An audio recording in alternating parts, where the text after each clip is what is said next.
সূর্যের গরমে গুনাহগারের মাথার মগজগুলো ভাতের মারের মতো ফুটবে, ওদিকে জাহান্নামের আওয়াজ, জমিনটা থরথর করে কেঁপে উঠবে।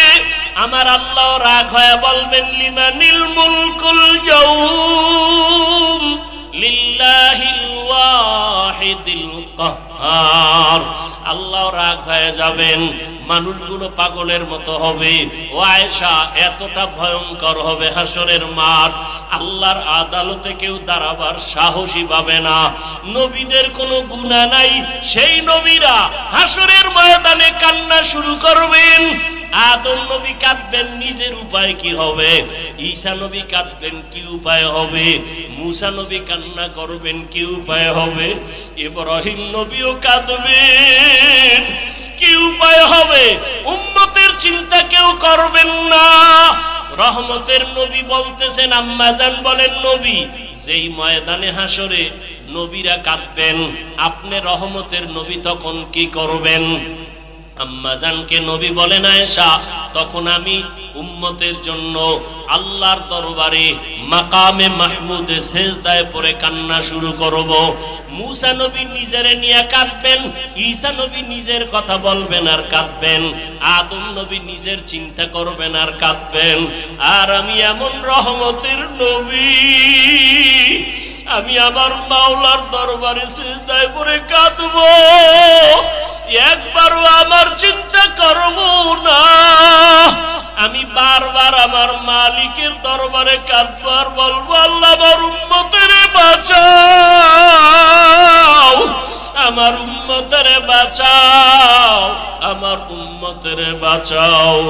আমার কান্না দেখা মাত্র আমার আল্লাহ ঘোষণা দিবেন, নবী আপনি মাথা উঁচু করেন, আপনি কান্না করবেন না, আপনার উম্মতগুলো বাছাই করে আপনি জান্নাতের দিকে নিয়ে যান।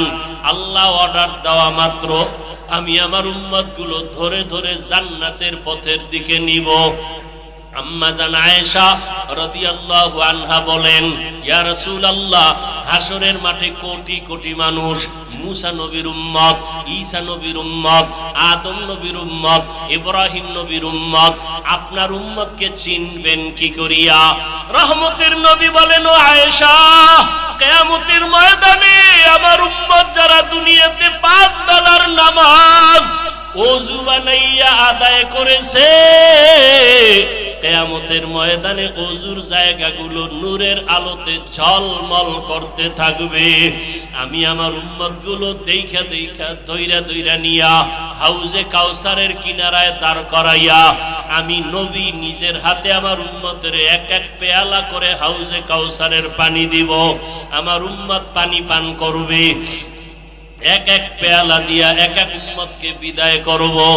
এক পর্যায়ে হঠাৎ লাইনে আমার উম্মত অনেক দাঁড়ানো থাকবে, মাঝখানে পর্দা পড়ে যাবে। আমি বলবো, ফেরেশতারা, আমার উম্মতের লাইনে এখনো বাকি, পর্দা ফালাইয়া দিলা কেন?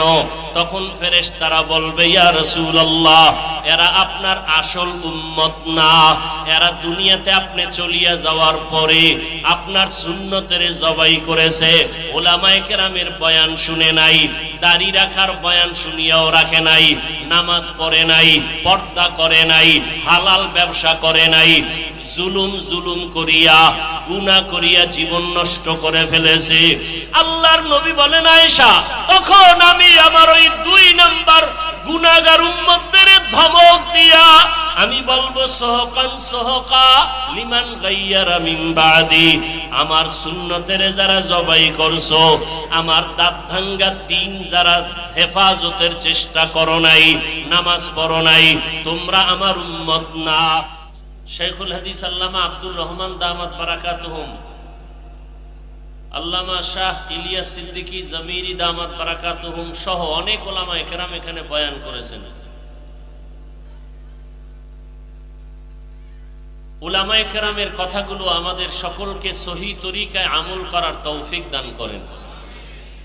উলামায়ে কেরামের ইজ্জতকে আল্লাহ বেশি বেশি বাড়ায়া দেন। উলামায়ে কেরামের ইজ্জতকে নষ্ট করার পেছনে যারা ষড়যন্ত্র করে, আল্লাহ এদের হেদায়াত দান করেন। বর্তমানে ওলামায়ে কেরামের বিরুদ্ধে আচরণ যারা করে এরা রসুলের দুশমন, এরা ইসলামের দুশমন, এরা মা বাবার অভিশপ্ত সন্তান। মা বাবার ভালো সন্তান কখনো আলেম ওলামার পেছনে লাগে না। এ কথাটা কেন বললাম? কিয়ামত পর্যন্ত আর কোনোদিন কালেমার দাওয়াত নিয়ে জমিনে রসুল আসবেন না। আসবেন কি জলম বরুরাতে নবীজি আসবেন দাওয়াত নিয়ে? কিয়ামত পর্যন্ত আবু বকর, ওমর, ওসমান, আলী রাদিয়াল্লাহু আনহুম আসবেন? ভালো করে খেয়াল করেন, কিয়ামত পর্যন্ত জমিনে ইমামে আজম আবু হানিফা, ইমাম শাফিঈ, ইমাম মালিক, ইমাম আহমদ বিন হাম্বল আসবেন?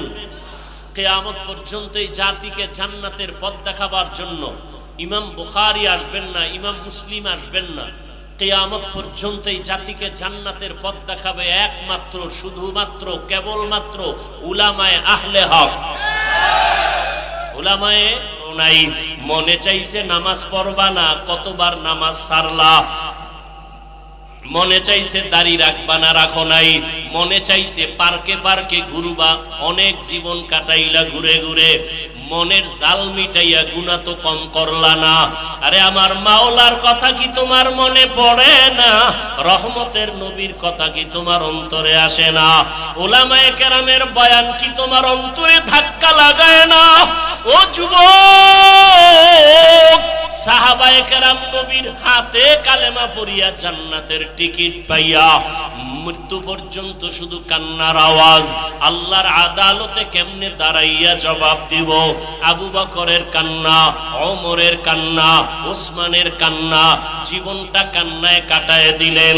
আর তোমার আমার তো কোনো আমলের খবরই নাই, চোখেও পানি নাই রে যুবক।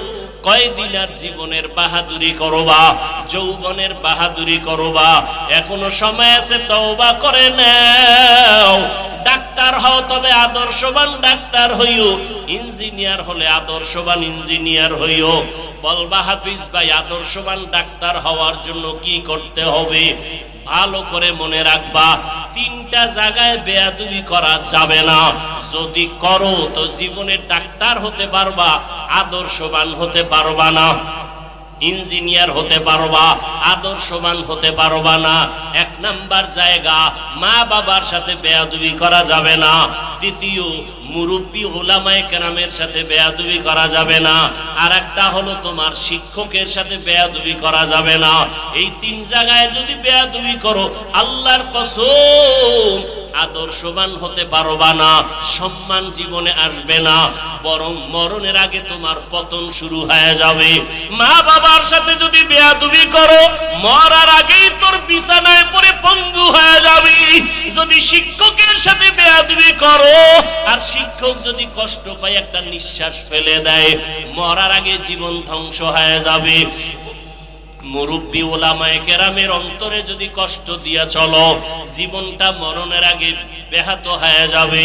এই জন্য তিন জায়গায় বেয়াদবি করা যাবে না। ও পর্দার আড়ালের আম্মা জানেরা, বোনেরা, আপনার মতো কত মা কত বোন এই এলাকায় এখনো আছে, নামাজ ছাড়ে না, বেপর্দায় চলে না, সন্তানটাকে আদর্শওয়ালা বানানোর চেষ্টা করে, স্বামীর মাল হেফাজত করে, খেয়ানত করে না, মোবাইলে সময় নষ্ট করে না।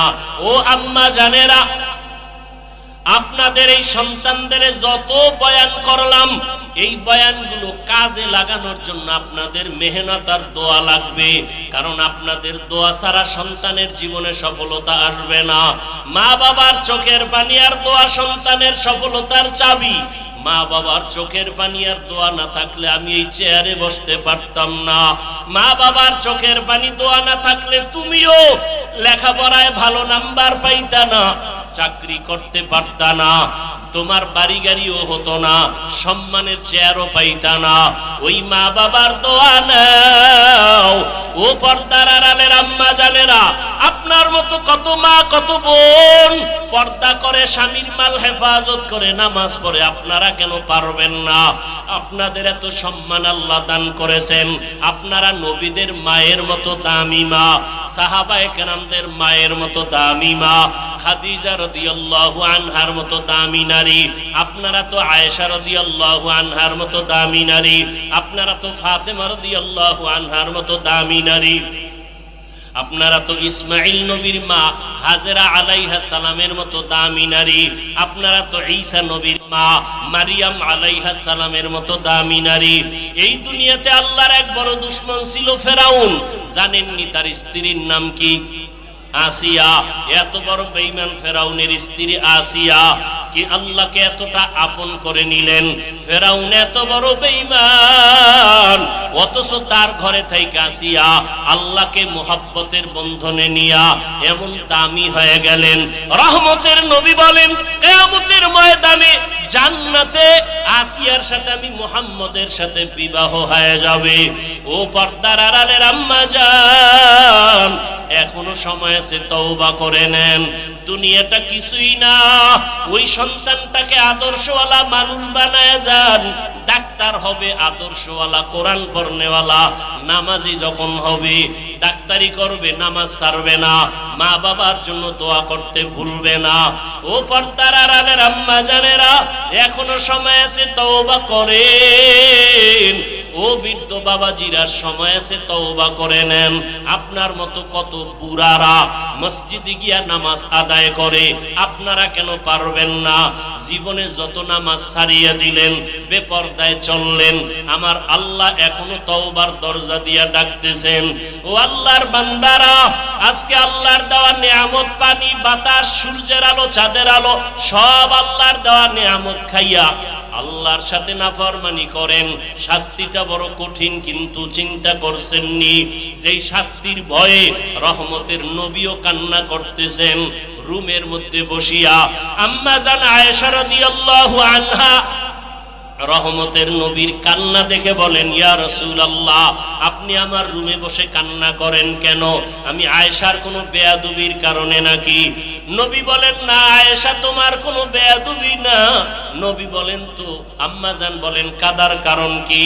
রহমতের নবী বলেন, ও আয়েশা, আমার উম্মতের নিয়ে চিন্তা করি। হাসরের ময়দানে আমার উম্মতের উপায় কি হবে? কিয়ামতের ময়দান বড় ভয়ঙ্কর হবে। আম্মা জান বলেন, নবী কেমন ভয়ঙ্কর? ও জনমের মুসলমান বাবারা, পর্দার আড়ালের মা বোনেরা, রহমতের নবী বলেন, ও আয়েশা, হাসরের ময়দানে মানুষগুলো সব উলঙ্গ দাঁড়াবে, নারীরাও উলঙ্গ, পুরুষেরাও উলঙ্গ দাঁড়াবে। সূর্যটা মাথার উপরে চলে আসবে। সূর্যের গরমে গুনাহগারের মাথার মগজগুলো ভাতের মারের মতো ফুটবে। ওদিকে জাহান্নামের আওয়াজ, জমিনটা থরথর করে কেঁপে উঠবে। আমার আল্লাহ রাগ হয়ে বলবেন, লিমানিল মুলকুল ইয়াউম লিল্লাহিল ওয়াহিদিল কাহ্হার। আল্লাহ রাগ হয়ে যাবেন, মানুষগুলো পাগলের মতো হবে। ও আয়েশা, এতটা ভয়ঙ্কর হবে হাসরের মাঠ, আল্লাহর আদালতে কেউ দাঁড়াবার সাহসী পাবে না। নবীদের কোনো গুনাহ নাই, সেই নবীরা হাসরের ময়দানে কান্না শুরু করবেন। আদম নবী কাঁদবেন, নিজের উপায় কি হবে? ঈসা নবী কাঁদবেন, কি উপায় হবে? মুসা নবী কান্না করবেন, কি উপায় হবে? ইব্রাহিম নবীও কাঁদবেন, কি উপায় হবে? উম্মতের চিন্তা কেউ করবেন না। রহমতের নবী বলতেছেন, আম্মা জান বলেন, নবী যেই ময়দানে হাসরে নবীরা কাঁদবেন, আপনি রহমতের নবী তখন কি করবেন? আম্মা জানকে নবী বলেন, আয়েশা, তখন আমি উম্মতের জন্য আল্লাহর দরবারে মাকামে মাহমুদে সেজদায় পড়ে কান্না শুরু করব। মুসা নবী নিজের নিয়ে কাঁদবেন, ঈসা নবী নিজের কথা বলবেন আর কাঁদবেন, আদম নবী নিজের চিন্তা করবেন আর কাঁদবেন। আর আমি এমন রহমতের নবী, আমি আমার মাওলার দরবারে সিজদায় পড়ে কাঁদব, একবারও আমার চিন্তা করব না। আমি বারবার আমার মালিকের দরবারে কাঁদব আর বলবো, আল্লাহ আমার উম্মতের বাঁচাও, আমার উম্মতের বাঁচাও, আমার উম্মতের বাঁচাও। আমার কান্না দেখা মাত্র আমার আল্লাহ ঘোষণা দিবেন, নবী আপনি মাথা উঁচু করেন, আপনি কান্না করবেন না, আপনার উম্মতগুলো বাছাই করে আপনি জান্নাতের দিকে নিয়ে যান। আল্লাহ অর্ডার দেওয়া মাত্র আমি আমার উম্মতগুলো ধরে ধরে জান্নাতের পথের দিকে নিব।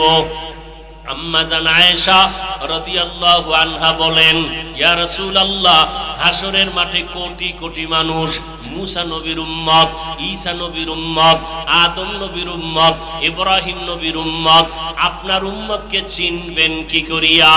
রহমতের নবী বলেন, ও আয়েশা, কিয়ামতের ময়দানে আমার উম্মত যারা দুনিয়াতে 5 বেলার নামাজ ওযু বানাইয়া আদায় করেছে, কিয়ামতের ময়দানে ওযুর জায়গাগুলো নূরের আলোতে ঝলমল করতে থাকবে।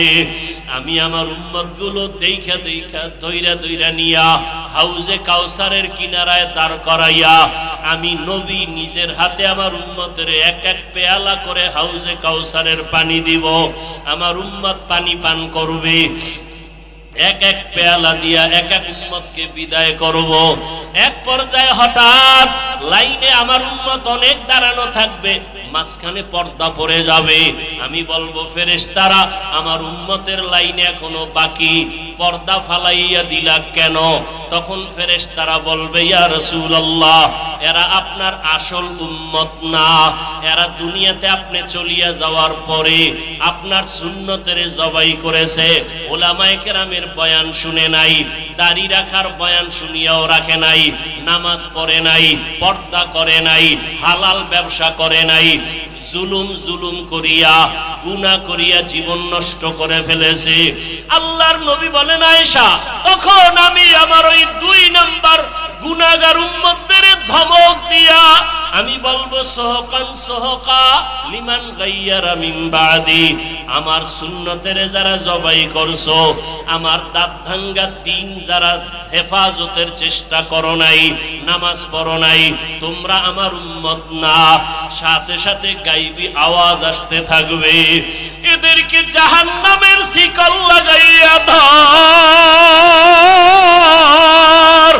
وسيق الذين كفروا إلى جهنم زمرا حتى إذا جاءوها فتحت أبوابها وقال, জাহান্নামের আগুন কত ভয়ঙ্কর, সূর্যের গরম সহ্য করতে পারো না রে বাবা, একটা পেটের বাড়ি সহ্য করা যায় না।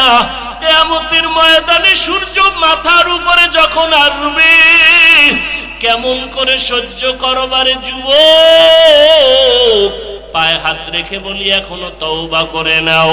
জীবনে তো দাড়ি কম কাটো নাই, বেপরদায় কম চলো নাই, জীবনে তো গুনাহ কম করো নাই, আর কত মরণের ভয় কি অন্তরে আসে না? এখনো যদি তওবার নিয়ত থাকে তওবা করো, মনে মনে আমার আল্লাহকে ডাকো, হে মালিক। এই ময়দানে মনে হয় আমার মতো গুনাহগার আর কেউ নাই। আমার মা বাবা কেউ জানেন আমি কত বড় গুনাহগার, আমার স্ত্রী জানে না আমি বড় অপরাধী, আমার সন্তান জানেন আমি কত বড় অন্যায়কারী। ও আল্লাহ, তুমি জানো আমার হাতের দ্বারা কত গুনাহ করেছি। ও আল্লাহ, তুমি জানো আমার চোখের দ্বারা কত গুনাহ করেছি। ও আল্লাহ, তুমি জানো আমি জবানের দ্বারা কত গুনাহ করেছি।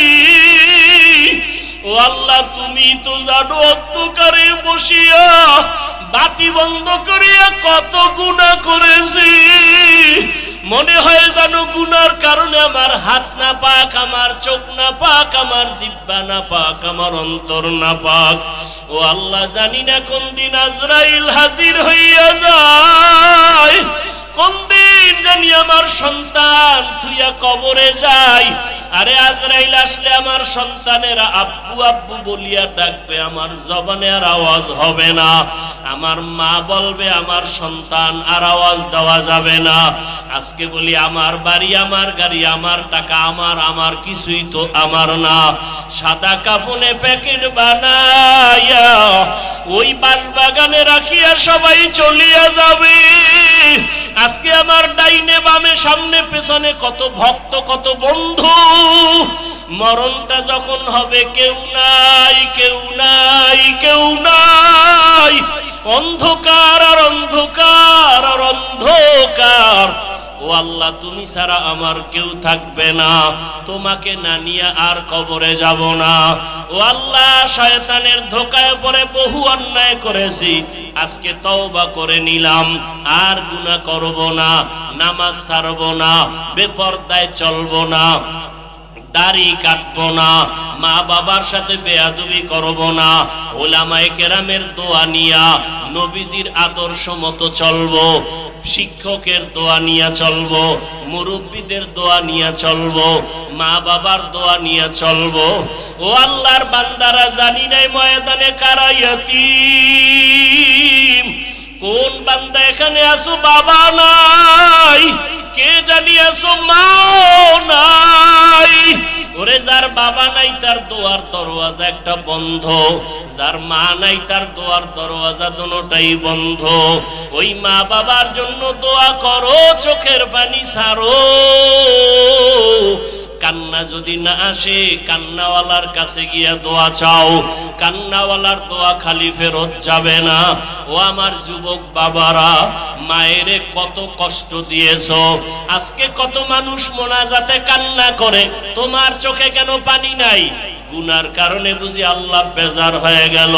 তাড়াতাড়ি বাসায় যাইয়া মায়ের থেকে ক্ষমা নাও। মা যদি বাঁচিয়া থাকে, ঘরে গিয়া বলবা, মা জীবনে কত বেয়াদবি করেছি, আজকে বোধহয় তুমি আমার উপরে রাগ করে আসো, এ কারণে ময়দানে চোখে পানি আসলো না। মা, আমি তওবা করে আসছি, আর বেয়াদবি করব না, তুমি আমাকে মাথায় হাত দিয়া দোয়া করে দাও। যদি মাকে বলতে পারো, দেখবা মায়ের চোখে পানি চলে আসবে। মা ডাক দিয়া বলবে, আরশে আজিমের মালিক, আমার কলিজার সন্তানটাকে তুমি মাফ করে দাও। আমি মা দোয়া করি, ওকে কবুল করে নাও। মায়ের দোয়া, বাবার দোয়া ছাড়া কোনোদিন সফলতা আসবে না। যার বাবা নাই সে জানে বাবা কত বড় মাথার উপরে ছায়া ছিল। যার মা নাই তাকে জিজ্ঞাসা করো, মা কত বড় রত্ন। ওই মায়ের যারা কষ্ট দিয়ে কাঁদাইছো, কপাল পুড়িয়ে গেছি। ওই বাবার সাথে যারা বেয়াদবি করেছো, কপাল বুঝি পুড়িয়ে গেছে। এখনো সময় আছে, তওবা করে নাও। মনে মনে আল্লাহরে বলো, আল্লাহ আর গুনাহ করব না, বেয়াদবি করব না, নামাজ ছাড়ব না, দাড়ি কাটব না, বেপরদায় চলব না। মা বাবার দোয়া নিয়া, শিক্ষকের দোয়া নিয়া, ওলামায়ে কেরামের দোয়া নিয়া, নবীর আদর্শ মেনে চলবো। আল্লাহ সবাইকে তওবাওয়ালা জীবন দান করেন।